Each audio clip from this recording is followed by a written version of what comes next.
अस्सलाम वालेकुम नाज़रीन, प्रोग्राम सियासत और सच के साथ मैं हूं अरसलान खालिद। आज के प्रोग्राम में मैं चाहूँगा, जिस तरह हम गुज़िश्ता हफ़्तों में बात करते आए ईरान और इसराइल के तनाज़े पर, और अब जब इस हफ़्ते में हमने देखा कि जंगबंदी का बाकायदा ऐलान हो गया, तो दोनों तरफ से एक फ़तह और एक जश्न का समा है। दावे किए जा रहे हैं, इसराइल दावे कर रहा है कि उसने अपने तमाम अहदाफ़ को निशाना बनाया। दूसरी जानिब ईरान भी अपनी विक्ट्री को, अपनी फ़तह को सेलिब्रेट कर रहा है। उनका ये मानना है कि जीत उनकी हुई है इस सारी जंग में। अलबत्ता बेतहाशा जाने जो इस सब में गई और जो नुकसान हुआ वो बहरहाल अपनी जगह पे है, लेकिन एक बड़ी पॉजिटिव और अच्छी बात यह है कि फ़िल वक्त एक जंगबंदी हुई है।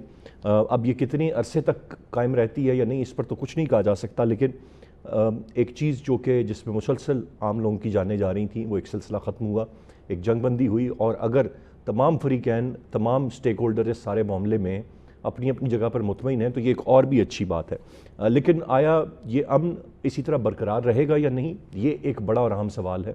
क्योंकि बज़ाहिर इस तरह लग रहा था आखिरी दिन में जंगबंदी से पहले कि शायद एक बड़ी जंग की जानिब, जिसमें बहुत सारे ममालिक अब कूद पड़ेंगे, ये सिलसिला अब उस तरफ जा रहा है। ये पाकिस्तान इंडिया की टेंशन हो, दीगर ममालिक की टेंशन हो, इन रीसेंट पास हमने देखा है इस तरह की एस्केलेशंस हमें बहुत नज़र आई हैं, और मुसलसल अब एक ख़तरा जो है वो मंडलाता है कि कहीं एक बड़ी जंग अजीम की जानिब हम ना बढ़ जाएं।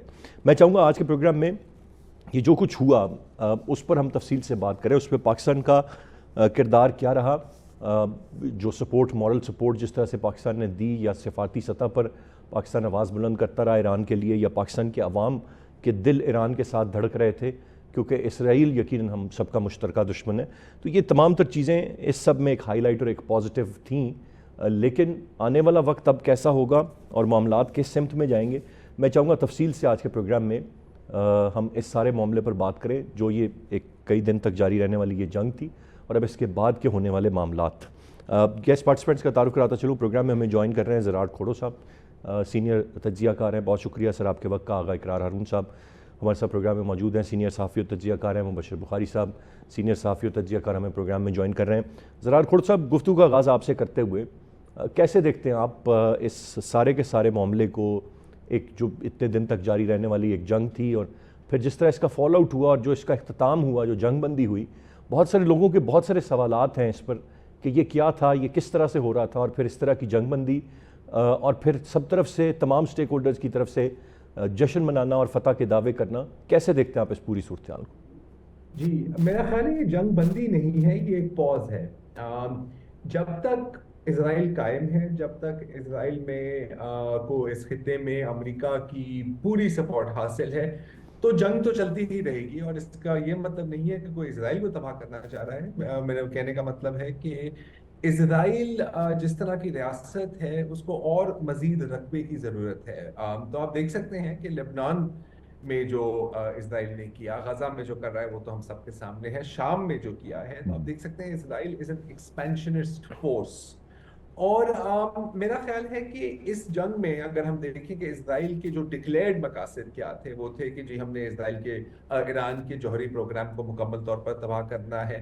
वो नहीं हुआ। फिर उनके एक मकसद ये था कि हम ईरान में रिजीम चेंज लाएं, कि जो आयतुल्लाह खामेनेई है उनको भी हम हटा दें, और वहां पर या तो फिर कोई एक प्रो इसराइल गवर्नमेंट आए, या तो फिर मुल्क तकसीम हो जाए, जिसको हम बॉल्कनाइजेशन कहते हैं। जी। इन दो मकासद में से एक भी हासिल नहीं हुआ।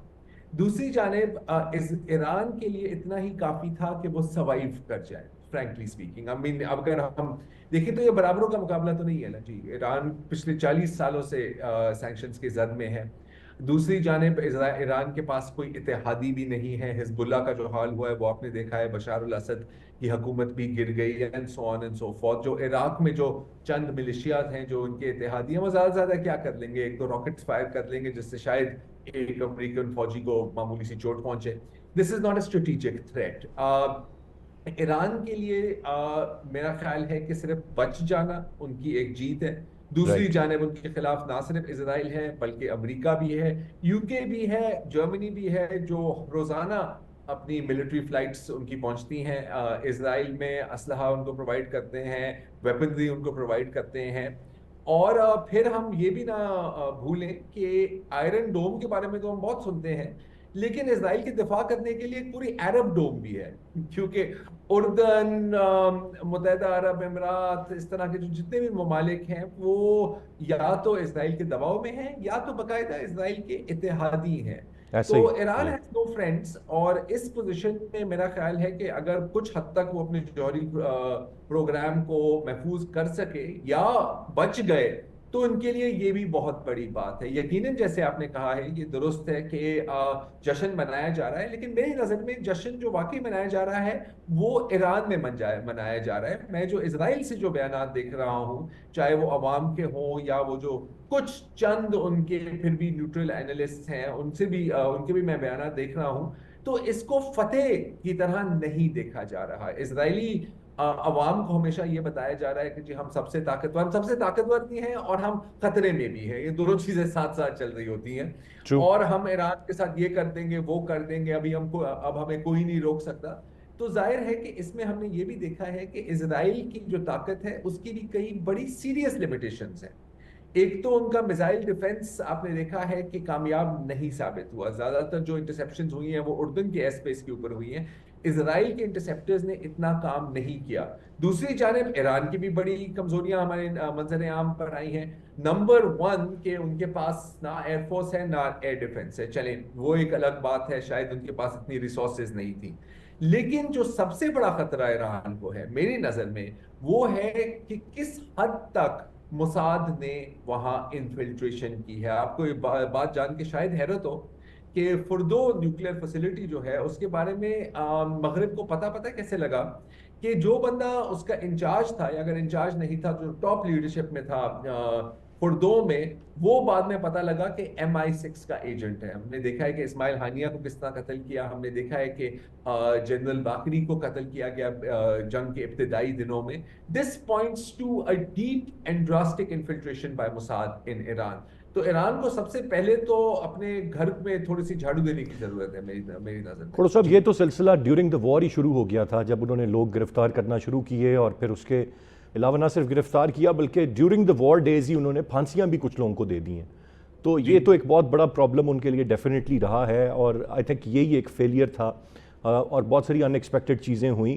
بٹ جیسے آپ کا کہنا ہے کہ اصل جشن جو ہے وہ ایران میں منایا جا رہا ہے، اور سروائیو کر جانا ان کا بہرحال یہ ایک بڑی بات ہے جب امریکہ بھی ساتھ شامل ہو اور اتنا جدید نوعیت کا اسلحہ اور چیزیں، اور ایران ایک عرصے سے طویل عرصے سے جو پابندیاں جھیلتا ہوا آ رہا ہو. آگے اقرار ہنو صاحب کی جانب میں بڑھوں گا. آگے صاحب آپ کیسے دیکھتے ہیں سارے کے سارے معاملے کو؟ اور ایکچوئل پلان تو یہ نہیں تھا، ایکچوئل پلان تو رجیم چینج کی بات تو بڑا کھلم کھلا کی جا رہی تھی. دس واز اے پلان، وہ نہیں ہوا. سپریم لیڈر کو مارنا، اب ان کے اپنے وزیر کا بیان آ رہا ہے کہ جی ہماری پوری کوشش تھی لیکن ہم ہٹ نہیں کر پائے، نہیں تو ادروائز ہم ان کو بھی ٹارگٹ کرتے.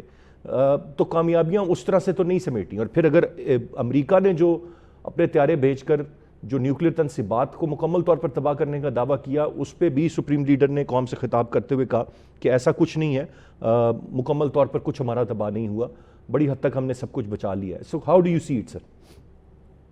بہت شکریہ. دیکھیں بات یہ ہے کہ جو پریزیڈنٹ ٹرمپ ہیں انہوں نے خود یہ کہا ہے کہ رجیم چینج ان کے کارڈ پہ نہیں ہے. سو دیر از اے ڈفرنس بٹوین آپ کہہ سکتے ہیں Israel and Trump, not America, Trump. کیونکہ G7 پہ بہت پریشر ڈالا گیا تھا پریزیڈنٹ ٹرمپ کے اوپر کہ آپ انوالو ہوں جنگ میں اور آپ بوم کریں ایران کو. He did it. وہ گیا، اس نے جنگ میں شامل ہوا اور بوم بھی کر دیا. اور اس نے G7 کا جو یہ ڈیمانڈ تھی جو کہ وہاں پہ ہوئی تھی کینیڈا میں میٹنگ کے دن، وہ پوری کر دی. لیکن میرا ذاتی یہ بھی خیال یہ ہے کہ ٹرمپ کمپلیٹلی کسی بھی ملک کو تباہ کرنے کے موڈ میں نہیں ہے. اور یہ ایک بہت بڑا ڈفرنس ہے. گو کہ وہ ڈیپ اسٹیٹ کے ساتھ اس نے کام کرنا ہے، وہ ڈیپ اسٹیٹ کا بھی حصہ ہے، ایز پریزیڈنٹ. لیکن بہرحال یہ ایک ڈفرنس ہے اس کا اور ڈیپ اسٹیٹ کا کچھ ایشوز کے اوپر.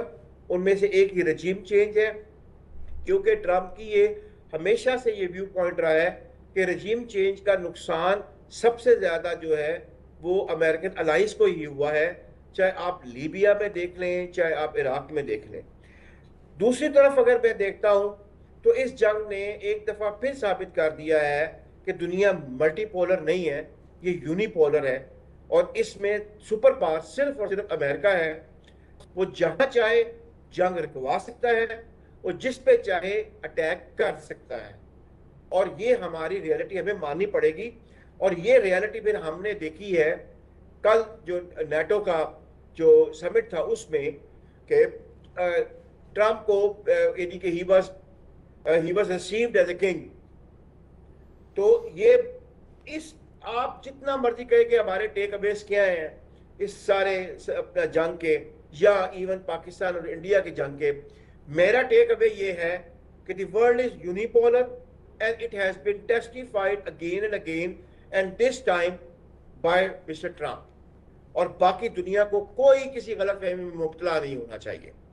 आप मुझे 1000 मुख्तलिफ अपना पावर्स की आप मुझे डेफिनेशन दे सकती हैं, लेकिन सबसे आसान डेफिनेशन पावर की होती है कि ताकतवर वो होता है जो किसी को मुक्का मार के उसके दांत तोड़ दे और उसको पता हो कि उसको आगे से ये रिस्पॉन्स उसके बारे में कोई नहीं कर सकता है, और ना ही वो किसी के आगे जवाबदेह है, और ना ही उसके ऊपर कोई मुकदमा चलेगा।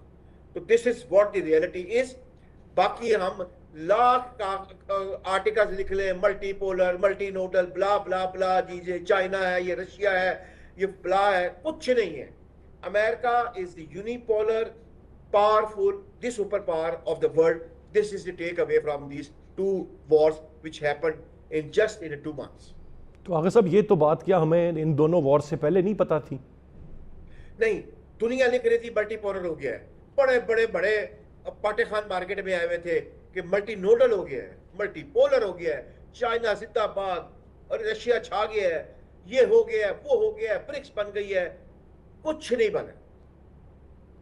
नहीं तो आपके मामले में तो पाकिस्तान और इंडिया के मामले में तो चाइना जिंदाबाद ही रहा है ना हमारे लिए। तो चाइना बिल्कुल जंग में नहीं आया। हाँ, आपने असला खरीदना है, दुनिया इज ओपन। हमने एक अच्छी जगह से असला खरीदा है और बहुत अच्छी जगह से असला खरीदा है। इंडिया ने असला खरीदा है, उसका असला काम नहीं किया, हमारा असला काम कर गया। वो वेपनरी पावर जो है वो एक मार्केट है, आपके पास पैसे हैं, आप जाए खरीद लें। हाँ, आपने भी बात की एक दोस्त ने, नहीं तो जिस तरह से चाइना आपके साथ ऑल आउट खड़ा हुआ था, ईरान के साथ तो कोई मुल्क ऑल आउट नहीं खड़ा हुआ था इन अ वॉर सिचुएशन। आपके साथ तो चाइना खड़ा हुआ था, आपके साथ तो टर्की खड़ा हुआ था। ये तो चाइना ईरान के साथ, ईरान ने कंडेम किया था चाइना पे अटैक, रशिया ने कंडेम किया था चाइना पे अटैक। हाँ, सब कंडेम करना एक और बात है, मुकम्मल तौर पर साथ निभाना, खड़े होना इज अ डिफरेंट थिंग। मुझे 1 मिनट दे दें, 1 मिनट दे दें, ये मिसकॉन्सेप्ट खत्म होना चाहिए। जी जी, हमने खरीदा था भाई, मैं यही तो बताना चाह रहा हूं। रशिया ने ऑफर किया था इसको S-400, ईरान को उसने नहीं खरीदा, हमने खरीदा और इस्तेमाल किया। खड़े होने से क्या मुराद है आपकी? खड़े होने से मुराद होती है कि आप वहां मौजूद होते हैं। अल्हम्दुलिल्लाह वो जंग हमने अकेली जीती है, अकेली लड़ी है। हमारे वेपन्स अच्छे थे, हमने अच्छी जगह से खरीदे थे, ईरान ने नहीं खरीदे। आखिरी वक्त में साइन करते करते ईरान रुक गया अपना S-400 की डील के ऊपर, क्योंकि ईरान ने कहा कि जी ये आप ट्रांसफर ऑफ टेक्नोलॉजी करें। रशिया ने कहा कि इमीडिएटली नहीं हो सकती है, अभी हम इसको खुद यूज करेंगे, हमारे अपना इंजीनियर्स करेंगे। ईरान नहीं माना, उसके पास नहीं आया अपना S-400, हमने खरीदे हैं। दुनिया ओपन है, आप जाके खरीद लें। तो खड़ा भाई कोई किसी के साथ नहीं होता है। ठीक है, मतलब आपका ये कहना है कि हमने बेहतर चीज खरीद ली, वो बेहतर चीज नहीं खरीद सके। It was all about that. तो ये पाक चीन दोस्ती और पाक चाइना की सपोर्ट और ये सारी बातें साइड पे रखें। सर वो अपनी जगह पे काइंडली मिक्स अप ना करें।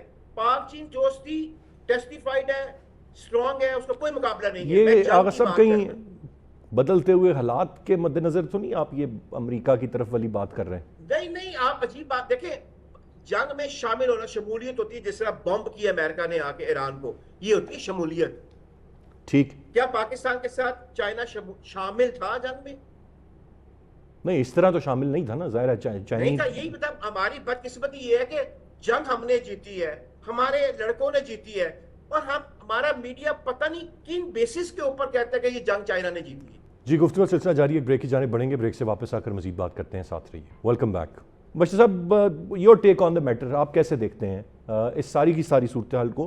अब आजकल के यूथ ने, नौजवान नस्ल ने, हमने, मैंने, आपने ये बड़ी बैक टू बैक 2 जंगें देख लीं, ये भी नहीं था तजर्बा, अब दोनों फिल वक्त रुकी हैं, थमी हैं, कैसे इसको देख रहे हैं आप?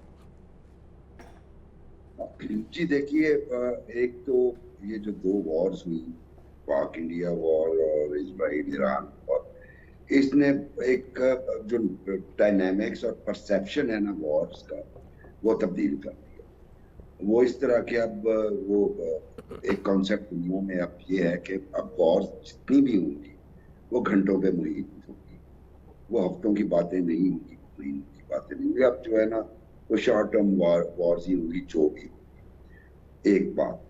दूसरी बात ये कि ये बात भी ठीक है कि अब दुनिया में जो इंटरनेशनल ऑर्गेनाइजेशंस हैं जैसे यूनाइटेड नेशंस हैं, ये सिर्फ वाकई में इनको क्या कहना चाहिए, पपेट्स हैं। अदरवाइज माइट इज राइट वाला कॉन्सेप्ट है। एनपीटी का सिग्नेटरी नहीं है इसराइल, एटम बम बनाता है। ईरान सिग्नेटरी है, उसको परमिशन नहीं है। तो एक तो ये कि ये जो इंटरनेशनल लॉज हैं ये सिर्फ उसी पे एप्लीकेबल हैं जो कमजोर। दूसरी बात ये। तीसरी बात, एक मिथ और जो है वो तोड़ी ईरान ने कि आपकी ठीक है, आपके पास फिजाइया नहीं है, आपके पास एयर डिफेंस सिस्टम नहीं है, लेकिन अगर आपने एक टेक्नोलॉजी पे अबूर हासिल कर लिया तो उससे आप कहीं ना कहीं कम्पीट कर सकते हैं, कॉम्बैट कर सकते हैं, जैसे उन्होंने अपनी मिसाइल टेक्नोलॉजी से किया। और वो जो मिथ्स थी कि आयरन डोम नहीं क्रॉस किया जा सकता, वो बुरे तरीके से तोड़ दी। और सिर्फ वो आयरन डोम नहीं था, बल्कि रास्ते में कई आयरन डोम आए।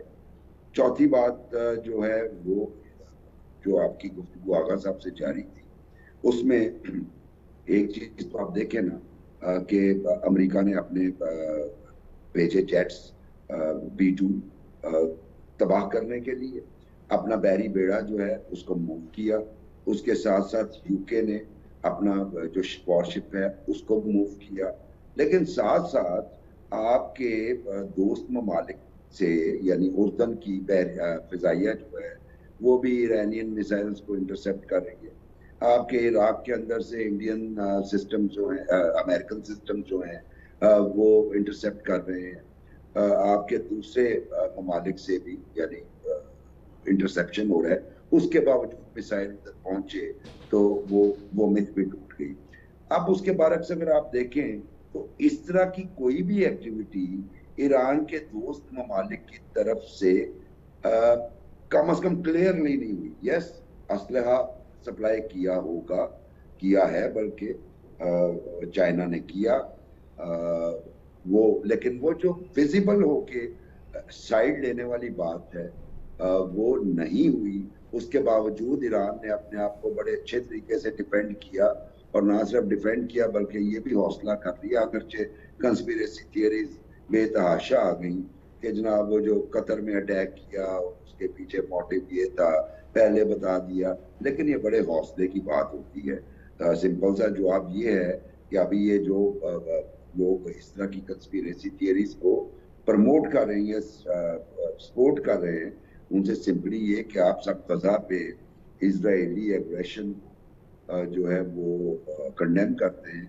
तो मैं उन ममालिक से दरख्वास्त करूंगा कि एक आध जरा मिसाइल आप भी चला के देख लीजिए कि नताइज क्या आते हैं। सो इन शॉर्ट मेरी टेक ये है कि ये एक जंग हुई जिसने नई नस्ल के लोगों को ये बताया कि जंग लड़ने के तरीके बदल चुके हैं। ग्राउंड फोर्सेस का रोल वो नहीं है।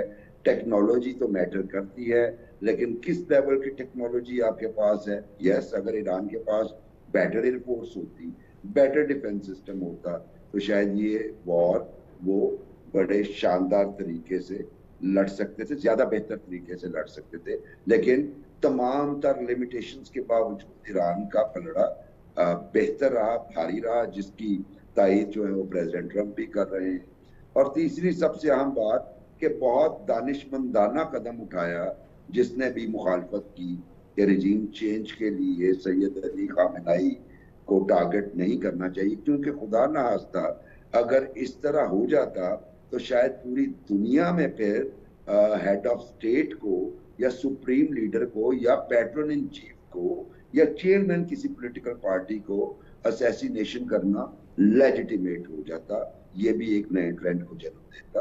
तो बहरहाल ये एक मुख्तसर सी कहानी है इसमें। बिल्कुल सही। मैं ज़रार घोड़ो साहब की जानिब वापस जाऊंगा। ज़रार साहब, अब बात आती है, एक तो ईरानी सफ़ीर पाकिस्तान की आवाम उनकी मोहब्बतों का शुक्रिया अदा कर रहे हैं, जो कि एक अच्छी बात है।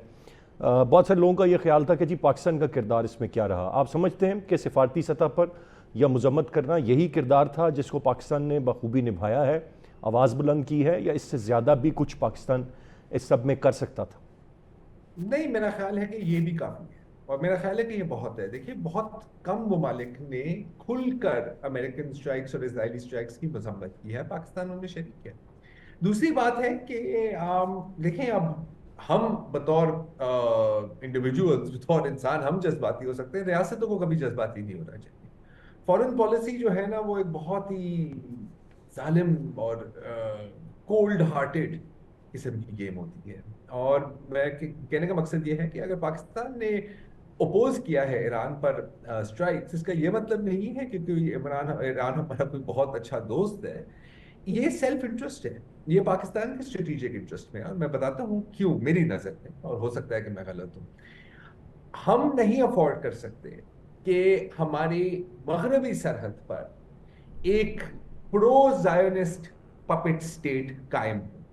एक भारत वहां पर बैठा हुआ है। आपने देखा है कि मई में उन्होंने इजरायली ड्रोन हमारे खिलाफ इस्तेमाल किए थे, जो कई इतलात के मुताबिक, अब जाहिर है कि इसकी 100% तस्दीक नहीं हो सकती, इजरायली ड्रोन ऑपरेटर्स ने ऑपरेट किए थे। आपको ये भी पता है कि एक मंसूबा बना था आई थिंक 80s में 90s में, to hit Pakistan nuclear facilities with the aid of Israel. चलें, ये हम कह सकते हैं कि माजी की बात है, तारीख की बात है। दूसरी जानिब अगर ईरान डिस्टेबलाइज होता है, अगर वहां पर बॉल्कनाइजेशन होती है, वहां सिस्तान बलोचिस्तान में एक अलहदगी पसंद तंजीम जो पहले से ही मौजूद है जैश अल-अदल के रूप में, वो वहां पर उसकी सरगर्मियां शुरू हो जाती है, तो फिर पाकिस्तान के बलोचिस्तान में क्या असर पड़ता है आप आसानी से समझ सकते हैं। फिर ये जगह पहले से ही एक प्लेग्राउंड है इंटेलिजेंस एजेंसीज की, दुनिया भर के इंटेलिजेंस एजेंसीज की, लेकिन फिर यहाँ एक आग भड़कती है, यहाँ केओस शुरू होता है। So we can not afford it. एक पुरानी कहावत है, better the devil you know, कि जिस बला को आप जानते हैं वो आपके लिए बेहतर है, रादर देन एन अननोन बला जिसके बारे में आप कुछ नहीं जानते। बिल्कुल। तो देखिए, पाकिस्तान और ईरान के ताल्लुकात, ठीक है, हम कहते हैं बरादराना है, ये हैं, वो हमारे भाई हैं, so on and so forth, जो ये रेटरिक इस्तेमाल की जाती है, लेकिन काफी टेंशन्स भी रहे हैं ना पाकिस्तान और ईरान के बीच। पिछले साल आपको याद है जो मिसाइल फायर और एयर स्ट्राइक्स का एक्सचेंज हुआ था, फिर ऐसे ही हमने भी उन पर इल्जाम लगाया कि जी आप BLA को शेल्टर देते हैं, आप सिंधु देश रेवोल्यूशनरी आर्मी के कुछ एहलकार भी वहां पर पाए गए हैं, वो हमारे पर भी इल्जाम लगाते हैं। लेकिन having said all of that, हमारे इंटरेस्ट में नहीं है कि ईरान की में रजीम चेंज हो। So Pakistan I think took the right step. और पाकिस्तान ने ये स्टेप क्यों ले सका? क्योंकि पाक भारत जंग के बाद हमारा जो डिप्लोमेटिक शेयर प्राइस है ना, वो काफी ऊपर गई है। जैसे आजकल पाकिस्तान स्टॉक एक्सचेंज ऊपर जा रहा है ना, उसी तरह this gives us some cloud. फिर क्योंकि फील्ड मार्शल साहब और ट्रंप की एक 2 घंटे की मुलाकात हुई, काफी अनप्रेसिडेंटेड बात थी जी, उसमें भी एक आपको कॉन्फिडेंस मिलता है कि you can project yourself on the world stage. Bharat का अगर आप एटीट्यूड देखें ईरान की जंग की तरफ, तो वो बहुत ही मुख्तलिफ था, और उसकी भी एक बहुत क्लियर वजह है कि अगरचे ईरान और भारत में भी बहुत अच्छे ताल्लुकात रहे हैं, बहुत इन्वेस्टमेंट्स रही हैं, बहुत इंडियंस वहां पर रहते हैं, काम करते हैं, ठीक है, इसमें कोई हर्ज नहीं है। लेकिन जो अगर कोई नजरियाती भाई है मोदी के भारत का, तो वो है नेतन्याहू का इजराइल। और इस पर बहुत तफसीली काम हुआ है, अगर किसी दिन आप इसमें बात करना चाहें तो इस पर मजीद तफसील में आप बात कर सकते हैं। तो I think Pakistan took the best possible stance it could take. अब अगेन जैसे अभी मेरे ख्याल है कि मुबशिर साहब कह रहे थे कि कंस्पिरेसी थ्योरीज तो बहुत घूम रही होती हैं, उसको तो कोई नहीं रोक सकता, लेकिन जो लोग कहते हैं कि जी पाकिस्तान को इसमें शामिल होना चाहिए था, यार उन किस दुनिया में आप रहे? जितना हम शामिल हो सकते थे हम हुए हैं। अच्छी बात है कि ये चीज रुक गई है, दोबारा भी शुरू होगी। We have to be prepared जी। राइट सर जी, गुफ्तगू सिलसिला जारी है, ब्रेक की जाने बढ़ेंगे, ब्रेक से वापस आकर मजीद बात करते हैं, साथ रहिए। Welcome back. आगे साहब, आप कैसे देख रहे हैं इस सारे मामले में, और फिर जिस तरह फील्ड मार्शल साहब, एक तो पूरा जो वक़ार है पाकिस्तान का वो बुलंद हुआ, अफवाज पाकिस्तान का नाम हुआ, फील्ड मार्शल جب امریکی صدر کو ملا ہے تو پھر معاملات اور سمت چلے گئے. پاکستان نے ٹھیک کیا جتنا کیا, جو کرنا چاہیے تھا مذمت کرنا, کھلے الفاظ میں کرنا, یہی تھا اور یہی کرنا چاہیے تھا. پاکستان نے بالکل درست کیا اور پاکستان کو اتنا ہی کرنا چاہیے تھا, اور اس کا پاکستان نے بہت پرو ایکٹیو کردار ادا کیا. پاکستان نے ہر فورم کے اوپر ایران کے ساتھ کھڑا رہا, انٹرنیشنل فورمز کے اوپر, ڈپلومیٹک فورمز کے اوپر, اور پاکستان نے ہر جگہ یہ کہا کہ ایران کے اوپر ایگریشن ہوا ہے. یہی ہمارا کردار تھا اور ہم نے ادا کیا ہے. اور دوسری بات یہ ہے کہ آپ نے پوچھا کہ بلکہ پرسوں کی بات ہے کہ جب پریزیڈنٹ ٹرمپ نیٹو کے وہاں پہ پریس بریفنگ کر رہے تھے, پھر انہوں نے ذکر کیا field marshal QS Syed Asif Munir sahab کا, اور انہوں نے کہا کہ I am very happy to meet him and he is a very intelligent man. Basically وہ ریفرنس کیا تھا, وہ ہمارے اخباروں نے رپورٹ نہیں کیا. ان سے سوال کیا گیا کہ آپ یوکرائن کی جنگ بندی نہیں کرا رہے ہیں اور اس کو تنہا چھوڑ رہے ہیں. انسٹیٹ کے وہ یوکرائن کی جنگ بندی کی بات کرتے, انہوں نے یہ میسج دیا کہ میں نے ابھی جنگ بند کرائی ہے پاکستان اور انڈیا میں, میں نے جنگ بند کرائی ہے ایران میں اور اسرائیل میں, اور پھر ریفرنس دیا کہ میری میٹنگ بھی ہوئی ہے, انہوں نے جنرل کا میننگ بائی فیلڈ مارشل, اور ساتھ یہ کہا کہ از ویری انٹیلیجنٹ مین. انہوں نے ایک میسج دیا بیسکلی یوکرائن کو کہ آپ کو you have to listen others, you have to act upon, you have to understand what is the circumstances. اور انہوں نے پھر ایک سب اپریشیٹ کیا کہ پاکستان کی ملٹری لیڈرشپ اتنی میچور ہے کہ جب میں نے ان کو کہا نہیں, لیکن جو میسج دیا کہ جب میں نے ان کو یعنی کہ کانٹیکٹ میں گیا سیز فائر کا, وہ they were ready for that. بالکل یہ تو یہ پاکستان کی جو ملٹری لیڈرشپ ہے اس کی میچورٹی کو ایون نیٹو کے پلیٹ فارم پہ بھی کھڑے ہو کر اپریشیٹ کرنا اور ایک میسج سینڈ کرنا یوکرائن کو کہ اس کو بھی اب بڑا ہو جانا چاہیے دماغی طور پہ اور فیصلے اپنے سوچ سمجھ کے کرنے چاہیے. تو ڈیفینیٹلی اس میں پاکستان کی ایک انٹرنیشنلی ایک پاکستان پوزیشن میں تو بہت فرق پڑا ہے. تو میرے ایک ٹیچر ہیں 80 سال کے ہیں, یعنی کہ ریٹائرڈ ہوئے ہیں ایمبیسڈر, وہ کہتے ہیں کہ قرار Pakistan is not the same Pakistan that had been just before the merge. This is a new, a different Pakistan. تو پاکستان نے جو جنگ جیتی ہے اور جو اتنا میچورلی اپنا بیہیو کیا ہے, اس کی وجہ سے پاکستان کی آج دنیا میں اگر عزت ہے تو that credit goes to our military and political leadership. بالکل صحیح. مبشر صاحب آپ کیسے دیکھ رہے ہیں؟ آئی تھنک اب تو کوئی نہیں ہے جو کریڈٹ نہ دے, لیکن چونکہ تفصیل سے دو مہمانوں نے جواب اس کا دے دیا ہے, تھوڑا سا اینگل اس میں ایک اور لے کر آتے ہیں, اور وہ یہ کہ DGISPR کا جو ایک سٹیٹمنٹ ہے, فوج سیاسی جماعتوں سے بات چیت کرنے میں دلچسپی نہیں رکھتی. تو جو باقی سب ہوا وہ تو ہوا, بتا دیا تفصیل سے زرار صاحب نے بھی, آغا صاحب نے بھی. اب یہ سمجھیں کہ ایک جماعت جو کہ ایک پرابلم کریٹ کرتی تھی یا کہیں نہ کہیں وہ بھی ریلیونٹ ہو گئی, ختم ہو گئی, اب بالکل کوئی معاملہ نہیں. انہوں نے ایک احتجاج کی بھی کال دی تھی بیچ میں, پھر یہ سارا جنگ والا معاملہ شروع ہو گیا, لیکن وہ پھر خود ہی انہوں نے کسی ٹائم مؤخر بھی کر دیا, پتہ بھی نہیں چلا. اس سے کیسے دیکھ رہے ہیں آپ؟ جی دیکھیے, ایک بات تو یہ کہ وہ جو پرسیپشن ہے نا, جو کہ پرسیپشن کریٹ کیا بانی PTI کی ہمشیرہ نے کہ مائنس ہو گئے ہیں, بنیادی طور پہ پولیٹیکل لیڈرشپ اگر آپ تاریخ دیکھیں تو مائنس نہیں ہوتی. ہاں کنٹین ہو جاتی ہے, بیک ڈراپ میں چلی جاتی ہے, پاپولیرٹی کم ہو جاتی ہے, مائنس نہیں ہوتی. تو اس PTI کے ساتھ بھی یہی معاملہ ہے. اس کے پیچھے جو فیکٹرز ہیں اس میں سب سے بڑا تو PTI کا اپنا ہی معاملہ کہ اور اس میں بھی بانی PTI خود قصوروار کہ آپ نے پارٹی کا سٹرکچر یا پارٹی کی آرگنائزیشن اس قابل نہیں رکھی کہ وہ ایک پارٹی ہونے کا کوئی اس کا فیچر کسی بھی پولیٹیکل پارٹی کی طرح کا ہو. یہی وجہ ہے کہ متحارب گروپ 14 دھڑے وہ. لیکن جو سب سے بڑا سیٹ بیک پہنچا وہ یہ پہنچا کہ جب ان کی تمام اینڈیورز جو تھی وہ ناکام ہو گئی تو جنگ ہو گئی پاکستان انڈیا, اور اس میں پاکستانی آرمڈ فورسز نے جو کیا تو وہ تو کیا, لیکن جنگ کے ماحول نے ایک نیچرل یونٹی جو ہے وہ ملک میں پیدا کر دی. اور پھر اس کے بعد جب پاکستانی فوج نے جنگ جیتی، انڈیا کا منہ توڑ جواب دیا اور جس کے نتیجے میں پھر جنگ بندی ہوئی.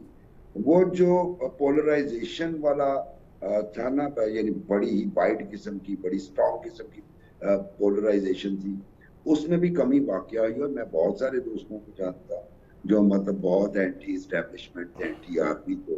اس جنگ کے بعد ان کے نظریات چینج ہو گئے، اور یقیناً ایک بڑے چنک کے نظریات چینج ہوئے اس جنگ کے بعد. اور یہ وہی چیز ہے جس نے سب سے زیادہ سیٹ بیک پہنچایا پی ٹی آئی کی اسٹریٹجیز کو، پی ٹی آئی کی کالز کو، پروٹیسٹس کو. تو بنیادی طور پہ یہ حالیہ جنگ اور پھر اسٹرانگلی جس طریقے سے ایمبیڈڈ ہیں رولنگ پولیٹیکل پارٹیز اور اسٹیبلشمنٹ، وہ بھی ایک بہت بڑی وجہ ہے. اور ہمیں ویسے خواجہ آصف صاحب کا شکریہ ادا کرنا چاہیے کہ انویزیبل ہائیبرڈ گورننس سسٹم تو ملک میں جب سے پاکستان بنا ہے موجود تھا، لیکن اب یہ جب سے ویزیبل ہوا ہے تو خواجہ صاحب پہلے پولیٹیشین ہیں جنہوں نے اس کو ایڈمٹ کیا ہے، لیکن تھوڑی سی کریکشن کے ساتھ کہ یہ ہائیبرڈ گورننس سسٹم نہیں بلکہ یہ hybrid extra governance system. Right sir, تینوں رسپیکٹیبل گیسٹ کا بہت شکریہ ادا کرنا چاہوں گا. آج کے پروگرام سے اتنی. احسان خالد کو اجازت دیجیے. اللہ نے